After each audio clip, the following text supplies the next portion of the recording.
পটুয়াখালীর কুয়াকাটা শুরু হয়েছে ঐতিহ্যবাহী ও ঐতিহাসিক রাস মেলা। শত বছরের ঐতিহ্য বহন করা এই মেলা হিন্দু ধর্মাবলম্বীদের এক পবিত্র উৎসব, যা শুধু ধর্মীয় আচার নয় বরং সামাজিক ও সাংস্কৃতিক মেলায় পরিণত হয়েছে।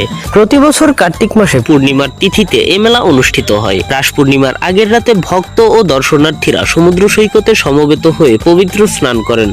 ভোরের আলো ফোটার আগে সূর্যোদয়ের মুহূর্তে কুয়াকাটা লবণাক্ত জলে স্নান করে ভক্তরা আত্মশুদ্ধি প্রার্থনা করেন। মেলায় দূর দূরান্ত থেকে হাজার হাজার মানুষের ভিড় জমায়। শুধু ধর্মীয় আচার নয়, রাসমেলাকে ঘিরে বসে বিশাল বাণিজ্য মেলা, যেখানে স্থানীয় হস্তশিল্প, মিষ্টান্ন, খেলনা, নাগরদোলা, সার্কাস ও লোকজ সাংস্কৃতিক অনুষ্ঠান চলে টানা কয়েকদিন ধরে। স্থানীয়দের মতে প্রায় 200 বছর ধরে এই রাসমেলা কুয়াকাটা সমুদ্র সৈকতে অনুষ্ঠিত হয়ে আসছে। এদিকে ধর্মীয় ঐতিহ্য রক্ষার দায়িত্ব পালন, অন্যদিকে পর্যটকদের আগমনে কুয়াকাটা অর্থনৈতিক ও সাংস্কৃতিক প্রাণ সঞ্চার করে এই মেলা। মেলায় আগত এক ভক্ত জানান, রাস পূর্ণিমা কুয়াকাটা সাগরে স্নান করা আমাদের ধর্মীয় বিশ্বাসের অংশ। এখানে এসে মনে হয় সব দুঃখ দুর্দশা ধুয়ে যায়।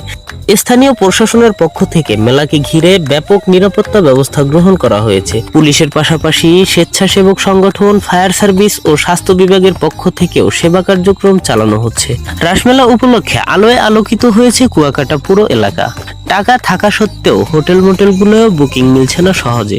পর্যটক, ভক্ত ও দর্শনার্থীদের পদচারণায় মুখর হয়েছে কুয়াকাটা সাগর পার। কুয়াকাটা থেকে প্রতিনিধিত্ব করছিলেন আজিজুল ইসলাম, চ্যানেল M1।